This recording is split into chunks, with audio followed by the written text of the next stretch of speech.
हमेशा यही बात कही जाती है, भाई भाई एक हो। क्यों भाई? ये नहीं कहा जाता कि चाचा ताऊ एक हो, कहावत यही है कि भाई भाई एक हो। ये बड़ा मर्म है, बहुत बड़ी बात है ये।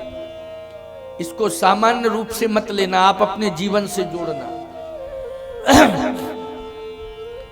आप अपने जीवन से जोड़ना,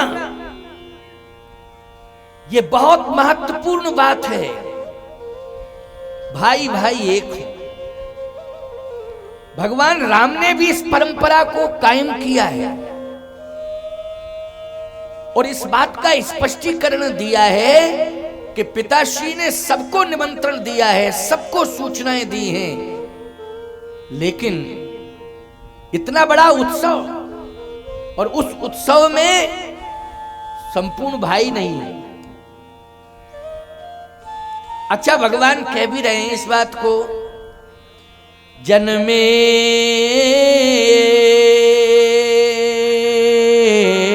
एक संग सब भाई, भोजन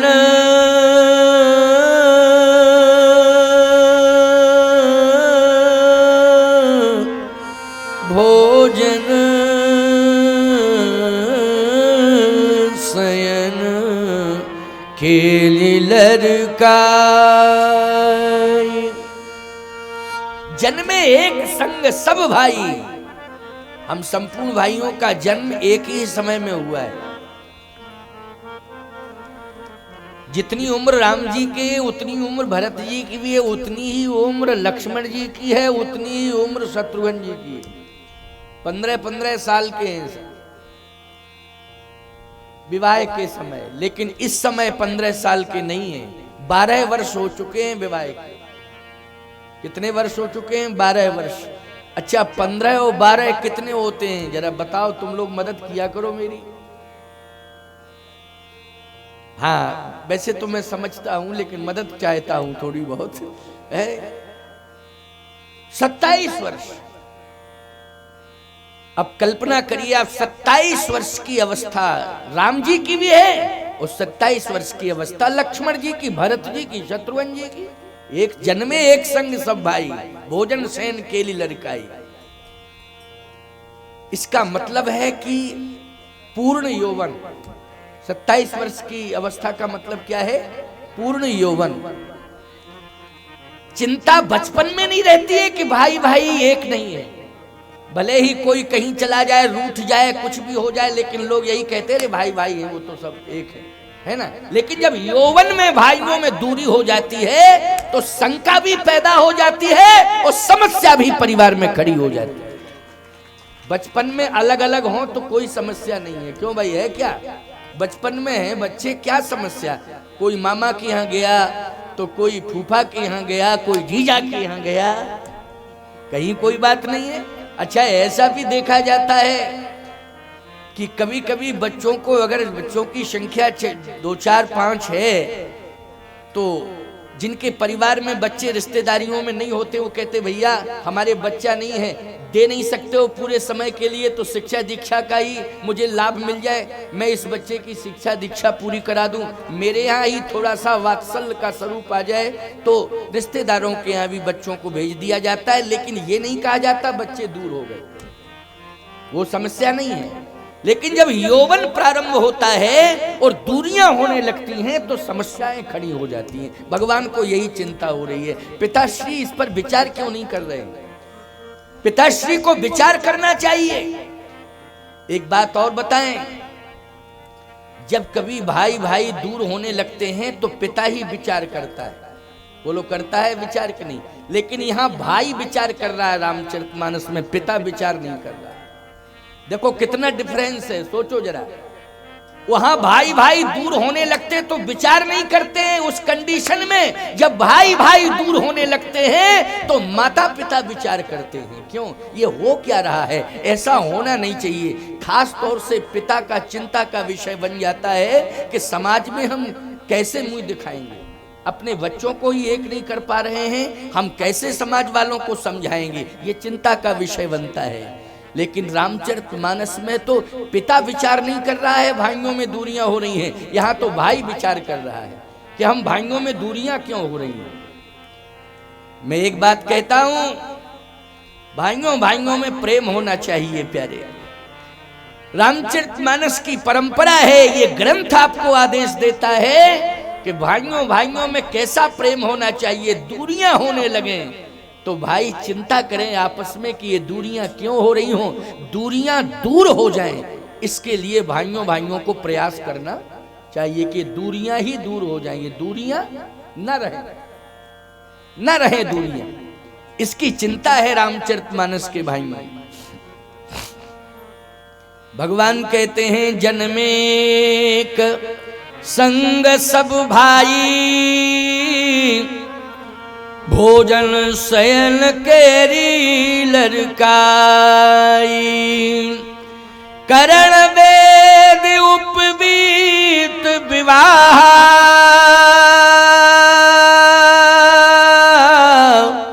संग संग सब भय ऊंचा, विमल वंश में अनुचित एकू,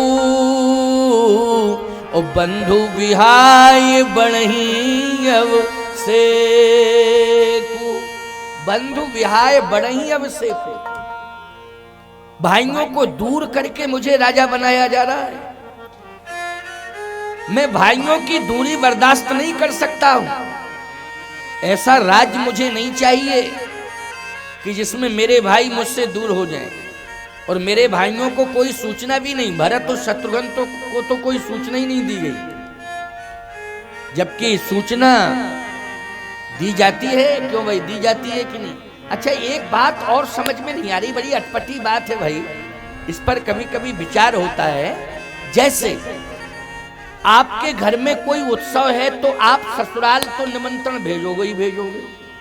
क्यों भेजोगे कि नहीं भेजोगे? ससुराल तो भेजोगे ही भेजोगे निमंत्रण, है? ऐसी बात नहीं कि चूक जाए ससुराल में निमंत्रण, ना ना ना। अच्छा, जम्मू कश्मीर से आई थी महारानी केकई, और भरत जी महाराज कहां थे? जल्दी बोलो। भरत शत्रुघ्न कश्मीर में थे। तो जब कश्मीर से केकई जी आई हैं और भरत जी ननिहाल में हैं, कश्मीर में हैं, तो निमंत्रण सब जगह गया, कश्मीर निमंत्रण नहीं गया। बोलो भाई, ससुराल दशरथ जी की है, भरत का ननिहाल है, और दशरथ जी की ससुराल है। अगर निमंत्रण गया होता, मैं कहता हूं भरत को सूचना न पहुंचती, लेकिन सूचना ससुराल में तो पहुंचनी चाहिए थी। अच्छा, जब ससुराल में सूचना पहुंचती तो भरत जी को मालूम चल जाता कि नहीं कि क्या हो रहा है, उत्सव महोत्सव क्या कार्यक्रम है। ये बड़ा अद्भुत रहस्य है। मुझे ये लगता है कि जो दशरथ जी के विवाह में शर्त हुई थी, उस शर्त पर महाराज दशरथ ने विचार किया होगा। उस शर्त क्या थी कि मैं अपनी बेटी का विवाह तो कर रहा हूं। महाराज केक नरेश ने यह शर्त रखी थी कि मैं अपनी बेटी का विवाह तो कर रहा हूं, लेकिन अयोध्या की सम्राट तो मेरी बेटी की संतान ही बनेगी। अयोध्या की सम्राट, अयोध्या का राजा बनने का यदि सौभाग्य मिलेगा तो मेरी बेटी की संतान को मिलेगा। मेरी बेटी से जो संतान होगी वो अयोध्या राज्य की राजा बनेगी, वो ही संतान बनेगी। क्या महाराज श्री दशरथ गोपनीय ढंग से राम को राजा बनाना चाहते थे? फिर यह बात भी समझ में आ रही है कि गोपनीय ढंग से यदि राजा बनाना चाहते थे राम को, तो संपूर्ण तीर्थों की मिट्टी मंगाई, संतों को निमंत्रण दिया। क्यों भाई? और अयोध्या वासियों को सूचना दी गई, सार्वजनिक रूप से राज्यसभा में सूचना दी गई है। दी गई सूचना कि नहीं राज्यसभा में कि राम को राजा बनाना है। तो आपको मालूम है कि जब एक महिला कश्मीर की रहती है अयोध्या में, और मुझे लगता है कि कश्मीर नरेश ने शायद खुफिया तो नहीं भेज दिया मंत्रा के रूप में कि जानकारी देती रहना, तुम वहां की संपूर्ण जानकारी मिलना चाहिए। क्यों भाई है? ये मंत्रा को लगा दिया, भेज दिया, साथ में ही आई वो, जानकारी के लिए तो नहीं। और देखो भाई उसने काम भी वैसा ही किया।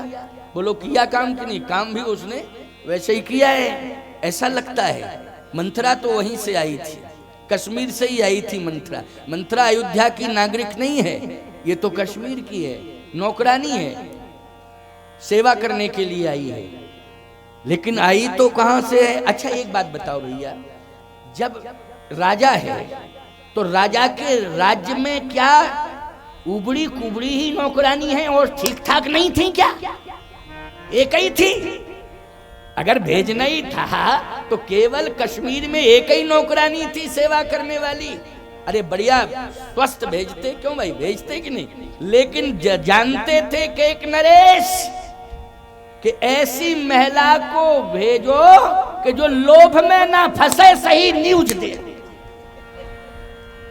लोभ में ना फंसे, सही न्यूज दे। हाँ नहीं, लोभ में आकर के कहीं अपना बयान चेंज कर दे, परिवर्तन आ जाए, हैं? देखो इसलिए महाराज कैक नरेश ने, कश्मीर नरेश ने बहुत सोच समझ करके उस महिला को भेजा है, नौकरानी। और सुन लो बहुत बढ़िया बात,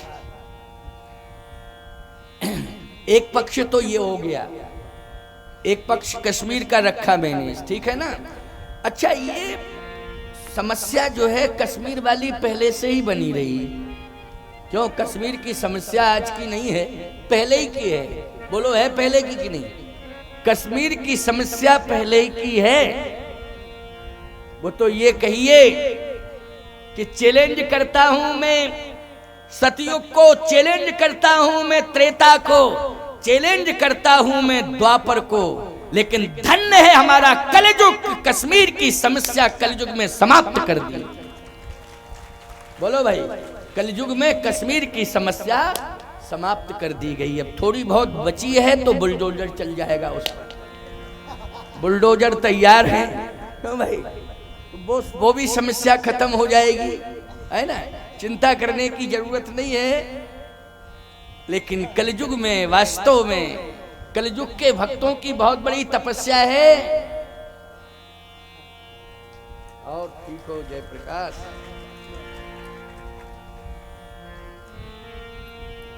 बोलिए वटेश्वरनाथ भगवान की, काशी विश्वनाथ भगवान की जय हो, श्री हनुमान जी महाराज की जय हो।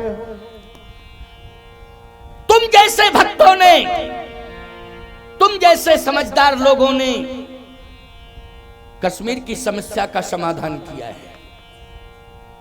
अगर तुम जैसे भक्त, तुम जैसे समझदार लोग अगर समर्थन न किए होते तो प्रधानमंत्री कश्मीर समस्या के समाधान में सफल नहीं हो पाते। लेकिन तुम जैसे भक्तों ने सोच समझ करके समझदारी का परिचय दिया और प्रचंड बहुमत में उन्हें सक्षम बनाया और उन्होंने कश्मीर की समस्या का समाधान कर दिया। बोलो भाई, इसलिए समझदारी तुम जैसे भक्तों की है। तुम जैसे भक्तों ने समझदारी का परिचय दिया, बुद्धिमत्ता का परिचय दिया और वर्षों की समस्या का समाधान मिल गया, समाधान मिल गया। कश्मीर का अनाचार, अत्याचार, इतिहास पढ़िए, वो तो छिपाया गया था, किसी की समझ में नहीं था, लेकिन आज प्रकट हो गया है। और प्रकट हो गया है तो लोग देख रहे हैं। हाँ ठीक है भाई, इनका भी ध्यान रखना है ना। अच्छा तुम लोगों को पुजारी का भी ध्यान रखना है।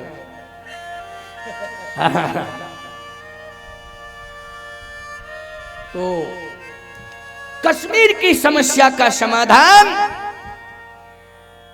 आज तुम लोगों के कारण हुआ है। सावधान, कश्मीर को लोग समस्या मानते हैं, लेकिन कश्मीर का मूल, प्रकृति का मूल स्वरूप अगर देखने को मिलता है तो कश्मीर में ही मिलता है। क्यों भाई? मूल स्वरूप बड़ी भव्यता दिव्यता है, लेकिन उस स्वरूप को बिगाड़ने के लिए असामाजिक तत्वों ने एड़ी चोटी का पसीना एक कर दिया था। कश्मीर भारत का मस्तक है। क्या है? मस्तक है। आज भगवान राम ने कहा कि मैं ऐसा होने नहीं दूंगा, मैं राज्य लेकर के भाइयों से दूरी बना लूं। क्या संदेश जाएगा समाज में? संपत्ति के पीछे भाइयों से दूरियां? नहीं नहीं नहीं, ये संपत्ति बाधक नहीं बन सकती है। राम ही बंधु सोच दिन राती, अंडही कमठ होई जही भांति। दिन रात भगवान राम चिंता कर रहे हैं, दिन रात सोच रहे हैं। राम बंधु सोच दिन राती, अंडही कमठ होई जही भांति। भगवान राम ने सोचा कि अगर पिताश्री ने सोच लिया है और कहीं ये आयोजन सफल होने लग जाएगा तो फिर समस्या खड़ी हो जाएगी। इसलिए पिताश्री कैसे अपना निर्णय बदले, भगवान ये सोच रहे हैं।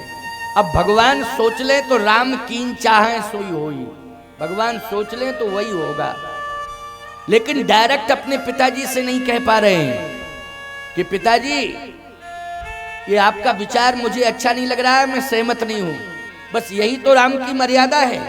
वैसे आजकल के पढ़े लिखे लोग कह देते, अरे मैं तो पढ़ा लिखा हूं, पिताजी से कहने में क्या संकोच है, पिताजी पुरानी विचारधारा के हैं, हम आज के हैं और पढ़े लिखे हैं, हम कह देंगे, दो टूक कह देंगे और उन्हें मानना पड़ेगा। क्यों नहीं मानेंगे? वो उन्हें मानना पड़ेगा।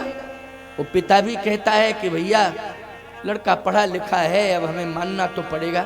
जब मूर्खों की मान लेते हो तो पढ़ो लिखों की तो माननी पड़ेगी। लेकिन नहीं, भगवान राम ने कहा कि नहीं, मैं पिताश्री से नहीं कह सकता हूं, डायरेक्ट नहीं कह सकता हूं। एक बात और है भैया, भगवान भगवान है, वो पुत्र की भूमिका में है, लेकिन भगवान है। उनसे अच्छी मर्यादा कौन मेंटेन कर सकता है? कोई नहीं कर सकता, वो तो भगवान ही है। लेकिन उनके पद चिन्हों पर तो हम चल सकते हैं, थोड़ा बहुत तो चल सकते हैं, चलना चाहिए हमें। पिता से बात भी अगर आपको करनी है तो आप विनम्रता पूर्वक कर सकते हैं कि पिताजी मेरा निवेदन है, इसमें ऐसा ऐसा परिवर्तन अगर हो सकता हो तो आप अपना विचार दें, इतना। लेकिन ये कहो कि नहीं आपको हमारी बात माननी पड़ेगी, हम पढ़े लिखे हैं, आप नहीं जानते हो, जमाना बदल गया है, धारा बदल गई है, जमाने की धारा में चलना चाहिए, बहना चाहिए, ये सब बातें नहीं करनी चाहिए। ये अच्छे लोगों का धर्म नहीं है, अच्छे लोगों की बातचीत नहीं है। शिक्षित हो लेकिन संस्कारित होना चाहिए। शिक्षित होना तो अच्छी बात है, लेकिन शिक्षित के साथ साथ संस्कारी होना भी महत्वपूर्ण बात है। रावण शिक्षित था लेकिन संस्कारी नहीं था। बोलो भाई, रावण शिक्षित तो था लेकिन संस्कारी नहीं था। वेदों पर भाष्य करता था, मूर्ख था क्या? जो वेदों पर भाष्य कर रहा हो वो शिक्षित तो था लेकिन संस्कारी नहीं था। इसलिए शिक्षित होना चाहिए, लेकिन शिक्षित के साथ साथ संस्कारी भी होना चाहिए। संस्कारी होने का मतलब यही है कि हम भले ही पढ़े लिखे क्यों ना हो, लेकिन अपने माता पिता, अपने से बड़ों का आदर करें, सम्मान करें, प्रयास करें उनकी मान मर्यादा घटने ना पावे। इसके लिए हमें प्रयास करना चाहिए। यही बात मैं बहुओं